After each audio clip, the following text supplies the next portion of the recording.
I think we're live. The timer's not going at the top, which is a bit weird. Anyway, hello, I am Jack. Welcome back to the Bad Bookers podcast. There we go. The timer's going now, so we're definitely live. And always professional, you know me. We're back. I'm back with another review. This time it's on SmackDown Live, which I thought was a pretty below average show, if I'm honest. That's being generous in my eyes. I didn't enjoy it. It wasn't bad. I just found it quite boring, if I'm honest. Once again, I'm going to be consulting my phone, my Twitter updates for notes, because I'm an idiot. I don't write notes down anymore, apparently. We kicked off before the show started, obviously we were supposed to have Jeff Hardy and Shinsuke Nakamura have a US title match. But it didn't happen. And that was because apparently, according to Dave Meltzer, apparently Shinsuke Nakamura got bitten by a police dog the day before SmackDown, so the Monday night, which, well, I hope he's okay. Obviously, dog bites can be quite brutal, especially a police dog. They're probably trained in biting hard and not letting go without the officer's command, if you will. But yeah, hopefully he's all right. He wasn't medically cleared to compete tonight, or yesterday even, as I'm recording this. But Jeff said he was going to do an open challenge instead. So the US Open Challenge is back for tonight. And I assume we're going to get Jeff versus Shinsuke next week if Shinsuke's fit. We'll have to wait and see. We started off SmackDown Live with a Miz TV segment like we usually do, and his guests were the Bludgeon Brothers. Obviously, last week we had the Gauntlet match and the Bludgeon Brothers attacking Daniel Bryan and Miz pinning him, etc. The opening promo I put on Twitter. I'll read it word for word. The opening promo was a nothing segment for me, just a review of last week's show, which it was. They were just showing several packages from the Gauntlet match, including with Daniel Bryan and with the Bludgeon Brothers and with The Miz. Basically, if you hadn't watched the Gauntlet match last week, this had everything in it, pretty much, which... No, it's not for me. I've watched it once. I don't need to watch it again. I know what's happened. Obviously, they kind of need to do it, I guess. But it's not for me. Not for me. So this segment was about 10, 15 minutes long. Daniel Bryan came out, basically did his hero babyface thing. Like, I don't care. I'm going to fight one of you. Just make sure you pick which one it is and I'll fight you, kind of thing. Cool, whatever. And it was announced that it was going to be Daniel Bryan versus Luke Harper in the main event of SmackDown Live, which we all know how good Luke Harper is. Obviously, Daniel Bryan's good without even saying. So I was looking forward to that. The next match we had was Rusev and Xavier Woods, where obviously they've had a bit of Twitter beef over the week. So they had a match. Rusev won, because obviously you want to make him look strong going into Extreme Rules, where he's number one contender for AJ Styles' WWE Championship. So you got to have him look strong, and it was an all right match. Rusev made Woods tap out to the accolade. Good, decent, all right. It picked up a little bit. We then had the US Open Challenge. Now this is where it was all a bit. It was okay at this point. The opening segment was a bit naff. The Rusev Woods match was decent. It was all right. This started good. Jeff Hardy came out.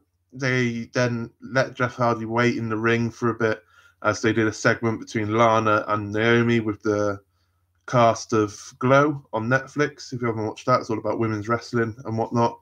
I haven't watched it personally. I had planned to watch it, but when I get time, I'll probably see what it's like. But they were there. And then it cut back to Jeff. That was like a 5-minute segment, I think. Jeff was just sitting in the ring the whole time. And then we got a look at who answered Jeff Hardy's Open Challenge. And it was Eric Young from Sanity, which I thought, great. I thought it was going to be like Ty Dillinger or someone like that. So yeah, great. Eric Young came out. yeah, an all right match. Obviously, going back to their TNA days, both Eric Young and Jeff Hardy were obviously in TNA together. They've had matches in TNA, and it was an okay match. It then got all a bit QF, if you will, when the Usos came out from the crowd, attacked Killian Dane, Big Damo, and Alexander Wolf. On the outside, Eric Young, for some reason, got involved, threw one of the Usos in the ring, and then the Usos attacked him, cornered for a DQ. So Jeff's kept on to the title for now. And you could say that Sanity, or Eric Young at least, has won his first match via DQ, obviously, but there you go. They then cut to commercial, and it was obvious that when we were going to come back, it was going to be a 6-man tag between Sanity against Jeff Hardy and the Usos, which it was. And they had Sanity lose. Their first tag team match, they had Sanity lose. Brilliant booking, well done. We've been waiting for these guys all this time. They looked strong last week when they battered the Usos without even having a match.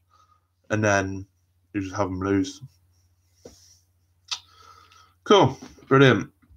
At this point, I was starting to complain on Twitter about how bored I was, because I'm not going to sugarcoat it. I was bored.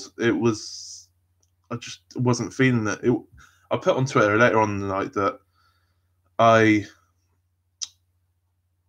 can't remember the last time I enjoyed a Raw more than I did a SmackDown, but tonight was definitely one of those nights. Raw, for me, was much better than SmackDown. But that's just my opinion. Obviously, some people loved SmackDown and didn't enjoy Raw. It's just my opinion. Next match, we had Becky versus Sonya Deville. Becky was supposed to face one of the Iconics, apparently, but the Iconics weren't there, so I don't know what happened to them. But she faced Sonya Deville. She made Sonya tap out. And yeah, it was a good match, I guess. Sonya's improving in the ring every time she steps in it. And I really like Sonya. Everyone knows I really like Sonya.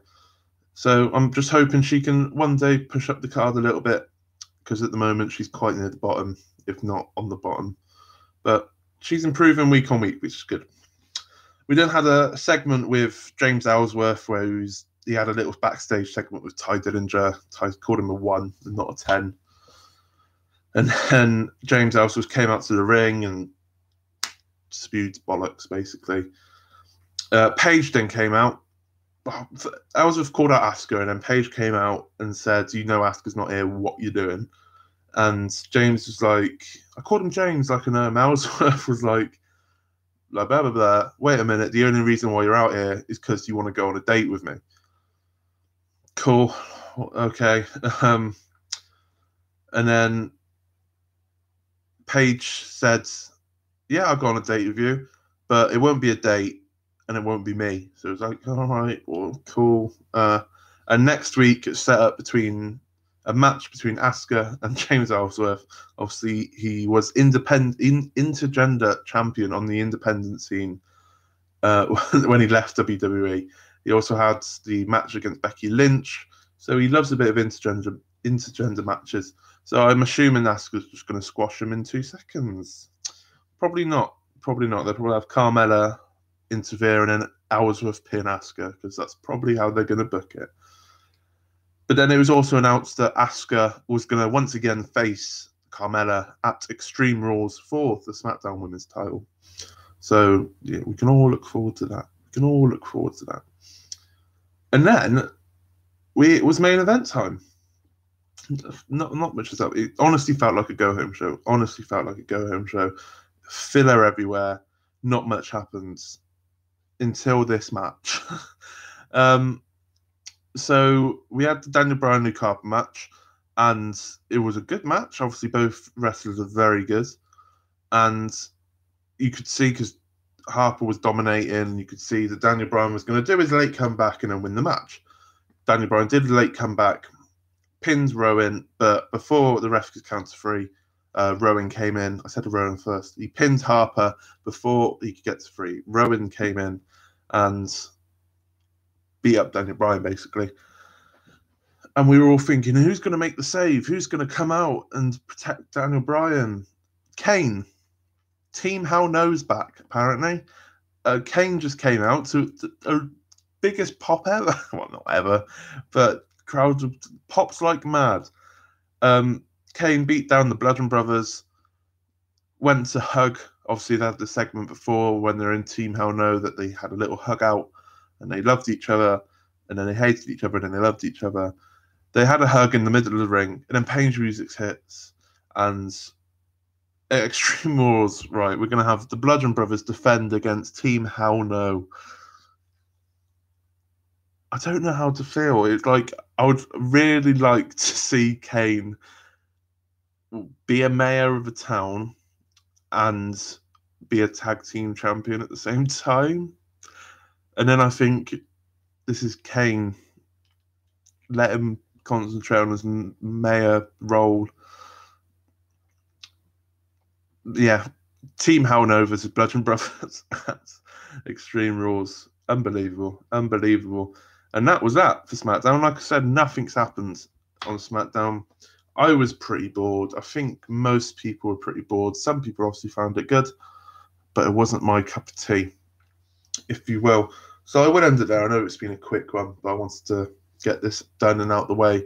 If you like this video, please like, please subscribe. Any questions, leave them down in the comments. Go check out our Twitter at BadBookersWP. And yeah, nothing else to add. Watch Smoothman's reviews of the UK tournament over the past couple of days. Very good. A couple of days of UK wrestling there. And cannot wait for NXT UK to start. It's going to be good. It's going to be good. Anything else to put? Don't think so. Recording the podcast on Thursday. So, yeah. Any questions, ask on the Twitter, ask down below. And I shall see you again very soon for NXT, I guess. I might, if I remember, I'll do an NXT live stream, but I'm not going to guarantee it. I shall see you again whenever, though. At least next Monday or maybe tomorrow. Thank you and goodbye.